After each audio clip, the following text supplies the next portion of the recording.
శుభోదయం అండి. శుభమస్తు. ఈ పరాభవనామ సంవత్సరంలో ఉగాది నూతన సంవత్సర శుభాకాంక్షలు మీనరాశి వారికి. ఈ సంవత్సరం మీనరాశి వారి ఫలితాలేంటి, గోచార ఫలితాలేంటి, కందాయ ఫలితాలేంటి తెలుసుకుందాం. మీనరాశి అంటే పూర్వభాద్ర 4వ పాదము, పూర్వభాద్ర 4వ పాదం, ఉత్తరాభాద్రలో అన్ని, రేవతిలో అన్ని, అంటే 4, 4, 1 మొత్తం 9 పాదాలు జన్మించిన వారు మీనరాశి కింద వస్తారు. అలాగే పేరులో మొదటి అక్షరం ది, దు, శం, ఘ, దా, దే, దో, చా, చి అనే ఉంటే మీరు ఈ రాశి పరిధిలోకి వస్తారు. అంటే నక్షత్రాన్ని బట్టి పేరు పెట్టుకున్న వాళ్ళకి ఇది వర్తిస్తుంది. వీళ్ళకి ఈ సంవత్సరం కందాయ ఫలాల్లో ఆదాయం 14గా ఉంటే వ్యయం 11 ఉంది, ఆదాయమే ఎక్కువ ఉంది. అలాగే రాజపూజ్యం 7 ఉంటే అవమానం 2 ఉంది. అసలు చూసుకోండి, ఈ 14, 11, 7, 2 పాజిటివ్ ఎక్కువ ఉంది. అంటే ఆదాయం మరియు పూజ్యత ఎక్కువగా ఉండటం కొంత ఊరటనిచ్చే అంశమైనప్పటికీ గ్రహస్థితులను బట్టి మీరు జాగ్రత్తగా అడుగు వేయవలసిన అవసరం అయితే ఇందులో ఉన్నది.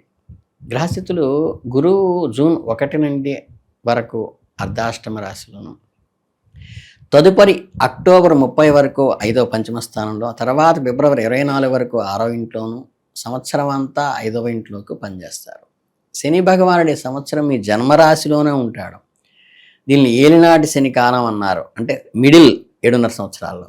రాహువు అక్టోబర్ 1 వరకు 12వ ఇంట్లోను, కేతువు 6వ ఇంట్లోను, ఆ తర్వాత ఏమో రాహువు 11వ ఇంట్లోను, కేతువు 5వ ఇంట్లోనికి మారుతారు. దీనివల్ల ఏమవుతుందంటే ఈ సంవత్సరం మీనరాశి వారికి ఏలినాటి శని ప్రభావం బలంగా ఉంటుంది. జీవితంలో అనేక స్ట్రగుల్స్ ఫేస్ చేస్తారు. మీరు చేస్తున్న వృత్తి వ్యాపారంలో ఆశించిన స్థాయికి వెళ్ళకుండా ఎదురు దెబ్బ తగిలే అవకాశం, దానికి రెమెడీస్ కూడా ఉన్నాయి. అంటే ఏంటంటే ఆరోగ్యపరంగా కూడా భంగాలు కొంత కలగవచ్చు. కుటుంబంలో చిన్న చిన్న మాట పట్టింపులు పెద్దవిగా ఎన్లార్జ్ అవుతాయి. చాలా ఓర్పుతో వ్యవహరించటం చాలా ప్రధానం.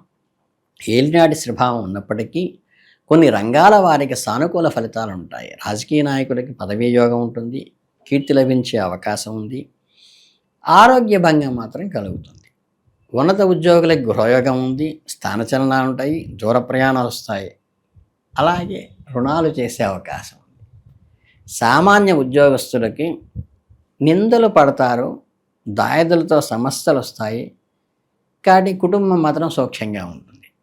మహిళా ఉద్యోగులకు ఉద్యోగంలో పోరు, ఆందోళన ఎక్కువ అవుతుంది, గృహయోగం మాత్రం కలుగుతుంది. కాంట్రాక్టుదారులకి, రైస్ మిల్లర్కి, అధికారులకి ఒత్తిడి ఉన్నప్పటికీ ధనం చక్కగా వస్తుంది. సినీ పరిశ్రమ, మీడియా రంగం వారికి, న్యాయవాదులకి మిశ్రమ ఫలితాలు గోచరిస్తాయి. అంటే ఈ సంవత్సరాన్ని 2 ముక్కలుగా చేసుకుంటే, ఈ ఉగాది నుంచి ఒక జూలై, ఆగస్టు దాకా చూసుకుంటే సంవత్సర ఆరంభంలో వృత్తిపరంగా చంచల స్వభావం వంటివి గోచరిస్తాయి. దూర ప్రయాణాల వల్ల, వ్యతిరేక వాదనల వల్ల ధనం వృధాగా ఖర్చు అయ్యే అవకాశం ఉంది.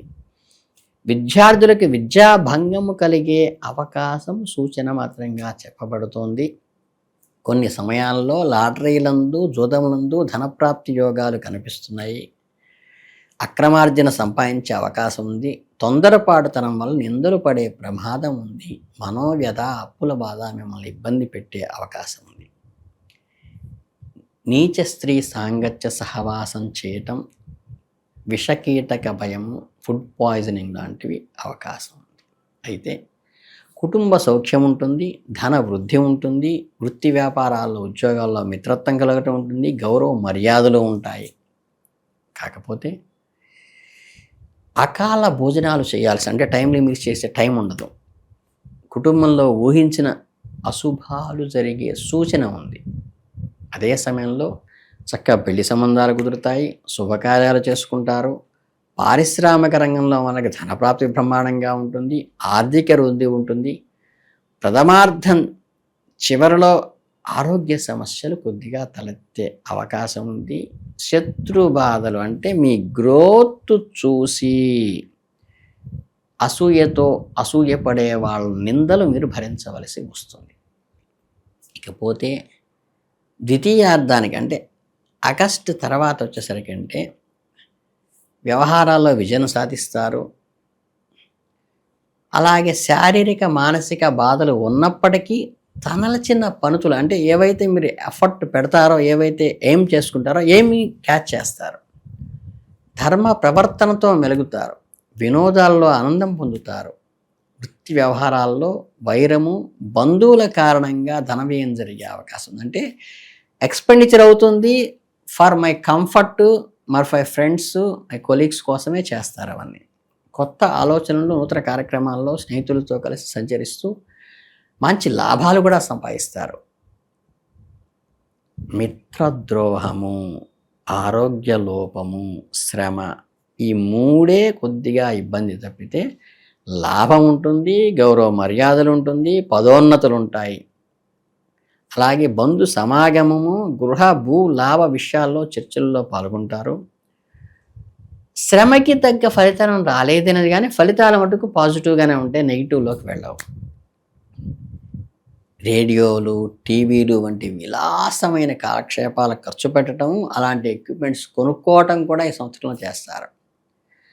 ఆదాయ వ్యయాలపై సరిగ్గా బేరీజు వేసుకుని చర్చించుకుని ఆచితూచి వేయవలసిన అవసరం ఉంది. చెడు వార్తలు కూడా ఒకటి వినాల్సిన అవసరం వస్తుంది. తల్లిదండ్రుల వైపు సమస్యలు, రాజకీయ నాయకుల మైత్రి విషయాలలో కొన్ని కట్స్ ఏర్పడేటువంటి అంటే బంధ వియోగం లాంటివి జరగవచ్చు. వ్యవహార భంగాలు అంటే పార్ట్నర్షిప్లో అయితే, ఉద్యోగస్తులకైతే బదిలీలు, అలాగే స్నేహితుల్లో అయితే ఒక క్వారల్ ఇద్దరి మధ్య రావటం లాంటివి జరుగుతుంది. కానీ పాజిటివ్ ఏంటంటే పాత రుణాలన్నీ తీరుస్తారు. ఎప్పటి నుంచో పెండింగ్లో ఉన్న ఫైల్స్ అన్నీ క్లియర్ అవుతాయి. ఎప్పటి నుంచో నలుగుతున్న సమస్యలు కూడా సెటరేట్ అవుతాయి. బట్ దానివల్ల కొంతమంది దూరం అవుతారు. ఇకపోతే మంగళ, బుధ, గురు మరియు శుక్రవారాలు మీకు కలిసి వస్తాయి. మీ స్టార్ నెంబర్ 9, 3 కూడా. ఈ సంవత్సరం మీరు ఎదుర్కొనే సమస్య నుండి ఉపశమనం పొందటానికి, గ్రహదోష నివారణకి కూడా కొన్ని చిన్న చిన్న పరిహారాలు అయితే చేసుకోవటం అవసరం. ముఖ్యంగా శనికి తైలాభిషేకం చేసుకోవటం, నూనె కానీ, పత్తి కానీ, ఇనప వస్తువులు కానీ ధర్మకార్యాలకు వినియోగించే సావకాశం వస్తే ఖచ్చితంగా డొనేట్ చేసి ఆ పందిరికి ఇనప వస్తువులు కానీ, దీపారాధనకు కానీ, నెయ్యి కానీ, నూనె కానీ వాటికి ఉపయోగించండి. మీరు ధర్మకార్యాలకి, గుళ్ళల్లో, ఉత్సవాల్లో శుక్రవారాల్లో అమ్మవారిని కుంకుమ పూజ చేసే అవకాశంలో వైష్ణవ క్షేత్రంలో అయినా, శివక్షేత్రంలో అయినా అమ్మ అనుగ్రహం పొందండి. అలాగే శ్వేతార్కాలతో ఆదిత్యుడిని పూజ చేయటం వల్ల కూడా గ్రహరాజు అయినటువంటి ఆయనకి పూజ చేయటం అన్నీ అనుకూలంగా ఉంటాయి. ఆరోగ్య సమస్యలు ఎక్కువగా ఉన్నప్పుడు మంగళవారాల్లో సుబ్రహ్మణ్య స్వామికి ఆరాధన చేయటం ఈ దోష నివారణకు ఒక మెట్టుగా ఉపయోగపడుతుంది. మొత్తంగా చూస్తే ఏంటంటే ఈ మీనరాశి వారికి ఏలినాటి శని ప్రభావం అంటే ఒక 2.5 సంవత్సరాల్లో ఫైనాన్షియల్ డిఫెక్ట్, 2.5 సంవత్సరాల్లో ఉద్యోగంలో డిఫెక్ట్ బ్రేక్, 2.5 సంవత్సరాల్లో శారీరకంగా చిన్న సర్జరీ లాంటిది జరిగేటువంటి అవకాశం ఉంది. కాబట్టి ఇది మిడిల్లో ఉంది. కాబట్టి ఎల్లప్పుడూ మీ ఇష్టదైవాన్ని స్మరించుకుంటూ వీలైనప్పుడల్లా ఆలయ దర్శనం చేసుకోవటము, సత్సంగాల్లో పాల్గొనటము మానసిక ప్రశాంతతను ఇస్తుంది. ఖాళీ సమయంలో దైవ చింతన చేయండి. మీ ఇలవేలుపుని, ఇష్టదైవాన్ని,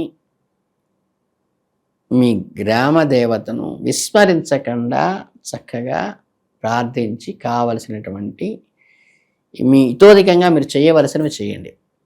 అత్యధికంగా డబ్బులు ఖర్చు పెట్టి ఆడంబరంగా చేయవలసిన అవసరం లేదు. దైవ బలాన్ని నమ్ముకుని ముందుకు వెళితే ఈ సంవత్సరం మీకు ఇటాట్లవన్నీ కూడా తొలగిపోయి మీ ఆటంకాలన్నీ తొలగిపోయి ఓవర్కమ్ చేయడానికి వీలవుతుంది.